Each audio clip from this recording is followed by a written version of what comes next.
Hello, and thank you for joining me again. Today we're making this card using the Hero Arts Color Layering Goldfish stamp and dies. This is a card that I made for my dad for his birthday, and I thought it would be fun to share. Let's get started. So I'm starting out using a 4x6 laminating pouch, and this is something that I saw Jennifer McGuire do on one of her recent videos. And if you haven't seen that video, you need to go check it out. She is just genius. So first I'm starting by using some Distress Oxides and just swiping the color directly onto the laminating sheet. And the colors I used were Salty Ocean and Peacock Feathers. And I love that combination for like ocean type scenes, water scenes. I think it's a really pretty combo. So what I did next was I got some just clear embossing powder, and this was a Simon Says Stamp clear embossing powder, and I just sprinkled it over the laminating sheet and thought that this would maybe when it melted give like clear droplets that almost look like, bubbles in the water. So I thought that would be pretty cool. And I think what I learned, because I did this a couple times, was try to make your layers of embossing powder very thin. If you put too much, then it takes a lot to get it to melt.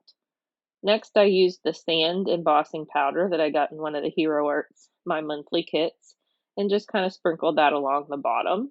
I wanted that to just look like the bottom of the ocean floor where the fishies were swimming.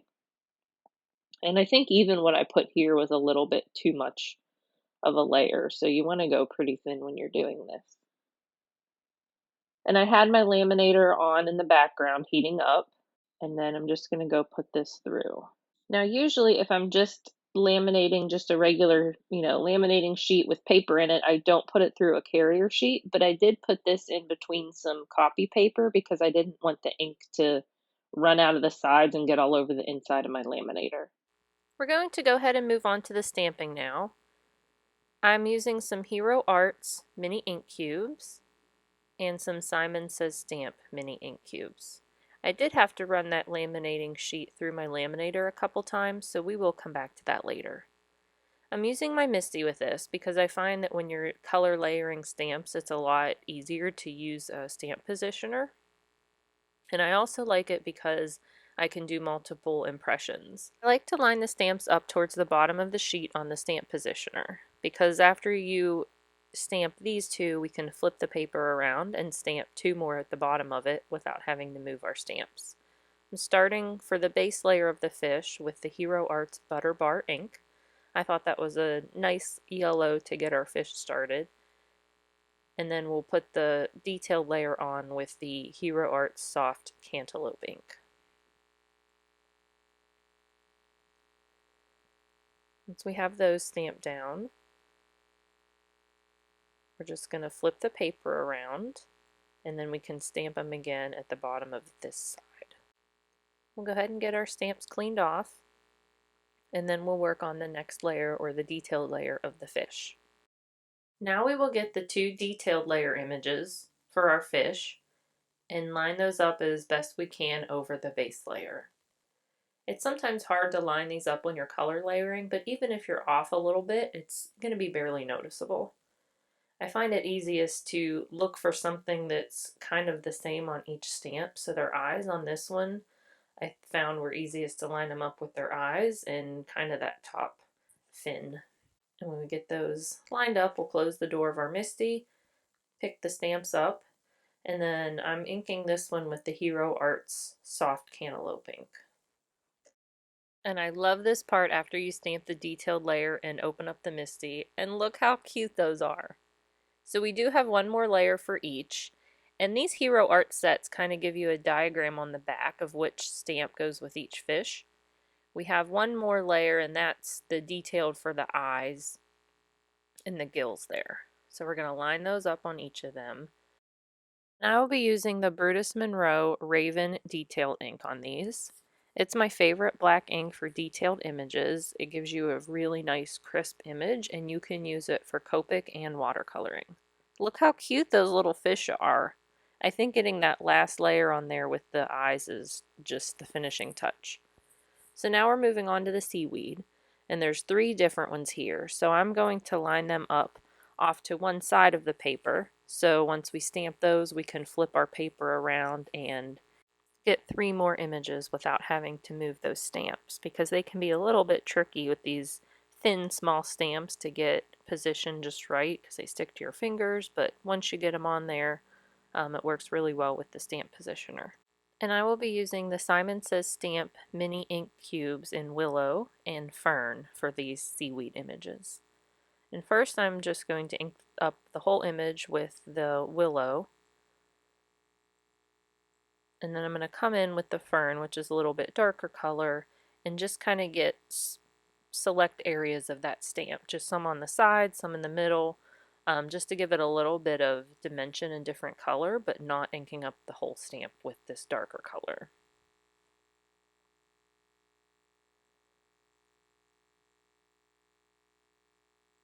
You can see we kind of have some variation in color on those seaweed images now. So we'll just flip that piece of paper around and repeat the same steps for these. Really love how these turned out, and I like the 2 different green colors on that seaweed, giving it a little bit of dimension. So the next thing we're going to do is take the coordinating dies and line those up and cut out our images.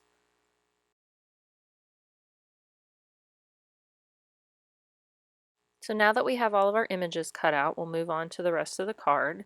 This is that laminated sheet. I did have to run it through several times to get it all to melt, but there it is. And then for the base of our card, I'm going to do some ink blending with the Tailored Expressions blending brushes and some more of the Distress Oxides.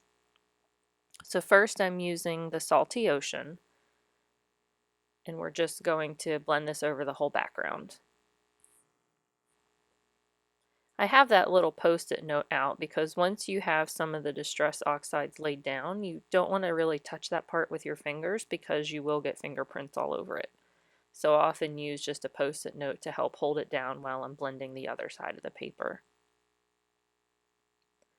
I really do love these brushes. They make it really easy to get a nice soft blended background. And I love how they're color coded so you don't have to worry about cross-contaminating your colors. So now I'm coming in with the peacock feathers and just going to get this blended on there and blend it in with the Salty Ocean there kind of in the middle. Once we have that all blended, I'm going to get a spray bottle and just spray some droplets of water over it. Let it sit for just a few seconds and then dab it off with a paper towel. And the Distress Oxides are reactive with the ink, so we'll be pulling up a little bit of that color with each of the water droplets, and it'll give it kind of a nice look, especially for an underwater scene. Now what I want to do is cut out a rectangle to put on top of our card. I didn't want this to cover the entire card front, so I'm using a little bit smaller of a rectangle. So the rectangle I'm using is a waffle flower 3 3/4 by 5 inches die, and it's from the A2 Nesting Rectangles 2 set. And this oval is from a Doris Embossing Essentials set that I bought when Pat Catan's was going out of business. So I lined those up to make kind of a frame and then ran that through my die cutting machine together so I could have it come out in one piece. Now I want this to sit on top of our laminated sheet. And I think the laminated sheet turned out pretty cool. It made some of that ink kind of bunch up in areas, and I think it looks like bubbles and waves and pretty cool. So I'm going to start placing my images, and I want to use the seaweed on all different layers of the cards. So behind the frame, in front of the frame, I'm going to put a little fish behind the laminated sheet, so you can't really see them that well, but you can see there's something back there kind of peeking out, and I think that looks pretty cool. And once I had everything where I wanted it to, I just took some of the Lawn Fawn glue, and I'm going to glue all of these pieces down.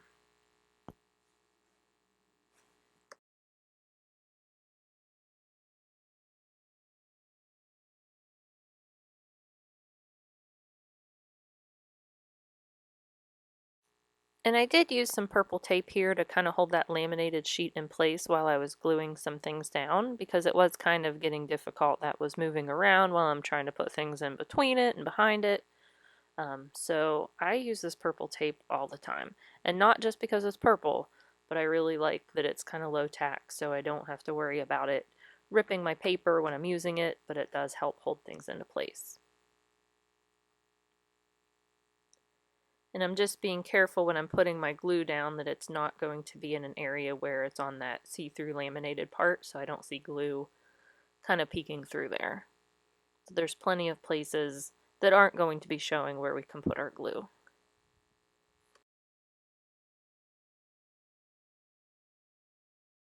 It can sometimes be hard to figure out where you want to put all these little pieces and move them around and here and there, but really they'll probably look good anywhere you put them.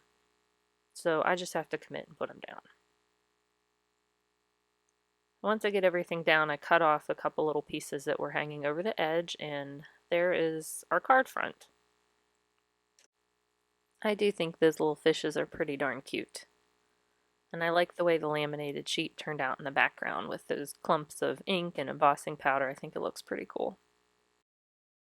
So the next thing we need to work on is our card base. So I'm using a heavyweight white cardstock, and I buy this at Michael's. It's the Recollections. I think it's 120 pound or 110 pound. It comes in big packs, and I buy the white, the cream, and the black, and I use those for all my card bases. And I didn't like the way this looked on just white, so I took a couple of the inks that I had used on the fish and the seaweed and just blended onto a sheet of paper to see which color I liked with it best.